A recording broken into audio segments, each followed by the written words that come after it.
I went to put this guy together and I remembered I owed you a video. Been super busy between work and working on these guys. And I told you that I would tell you why this knife was not going to be sold. This is the TWR. If you haven't seen this before, my name's Ryder. I own Hartley Knife and Steel.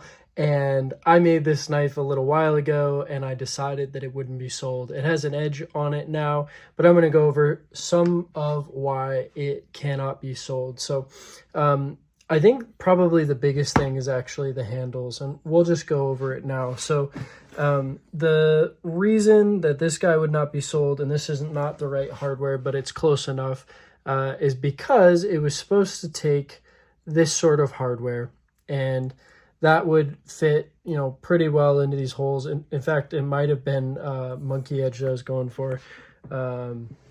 So with the monkey edge hardware, actually, I don't know if this will fit. I think it was, yeah, I was supposed to get monkey edge hardware. And what ended up happening is, if you see these holes here, how janky they are. I had to really pull some stuff out to get these to fit, and it was at the point where like the top was centered properly. You know, it can fit, it can work, but what happened was, and I know why, it's because see how sloppy that fitment is. I had to downgrade. Like a monkey edge won't fit in here properly. And neither will the big guys, the big screws, because it just doesn't line up properly, right? See how crooked that fits in there? I don't know if you can tell.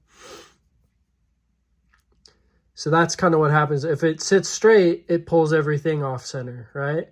And what happened was, when I drilled these guys in their heat-treated state, it's because I got them back and tried to do heat treat. I was actually getting drill bits stuck in here, and this is one of the ones that I actually had a drill bit that got stuck in like the lanyard hole or one of these, and so I remember I had to pull some shenanigans to make it work. Well, it wasn't until after the scales were shaped and everything was almost ready, and I'm honestly not sure how it got that far. You know, maybe it was close enough and I went to go bolt them down. I realized it was not going to work. It wasn't going to fit, and it was going to be real sloppy like this. And this is just a little bit more, you know, some slight variance, but this is just dragged over. And some people might say, hey, this isn't a big deal. On some knives, you know, there is going to be some imperfections and some little tiny shenanigans, but this was a little bit more egregious. And then it just kind of went downhill from there. I ended up having a bunch of other issues. You can see how much is exposed right there. Not what we were going for. And so that's not going to fly. This side's a little better, but still you can see where I had to pull that edge over and just slop unnecessarily. So now it all fits together. You know, but let me know what you guys think in the comments. Is this a functional knife?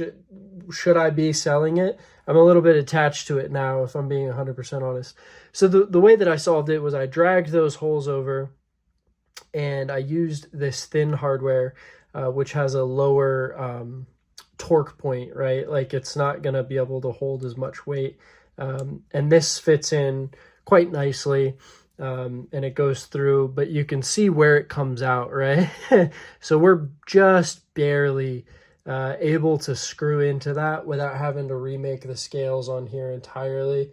And I probably could do that, but at this point it's almost easier for me to move on. I mean, I've got you can't see it right here, but I have a bucket of knives, and there's 10 of these over here that are ready to be worked on. So we are going to do that instead of trying to salvage this guy. And obviously it's long gone. Threw an edge on it. We actually have a double etch on the logo. I'm not sure if you can see that. What happened was, and I solved this problem. Again, you know, this is like maybe the 5th knife that I've made. And so we learn every time. I'm pretty happy for considering that that's the number. But if you look at this guy, see if we can get it to focus. There's actually a slight double etch on this logo. And you can kind of see it in the Y.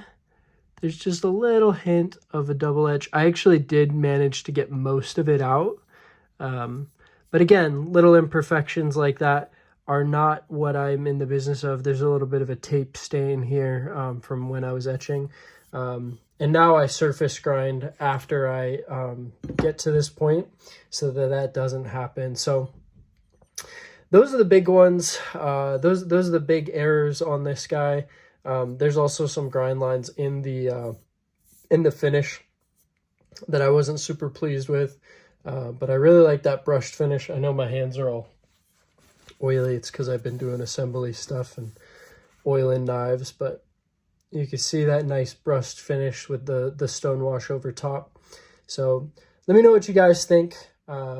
Is this knife worthy of being sold, or did I make the right call? And I'm being a little bit, just thinking over it too much. So comment down below. Let me know what you think. And I'm going to put this guy together and give you guys a finished shot of it, okay?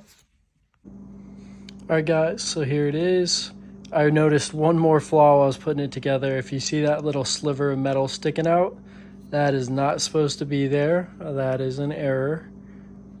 Kind of hard to see because it just catches everything, but this is the knife. Overall, I am happy with it. I'm happy with how it turned out, and I know what I need to do next time. So that's what we're gonna do, and we'll throw in some B-roll. I hope you guys enjoyed the video, and yeah, follow for more. This is my TWR. I absolutely love this design. It's one of my favorites to do, and it's just so gorgeous. Real beefy knife. So yeah, if you enjoy this type of content, check me out. All right, guys, take care. Go buy some merch, support your boy, and we'll see you in the next video. Take care. Bye-bye.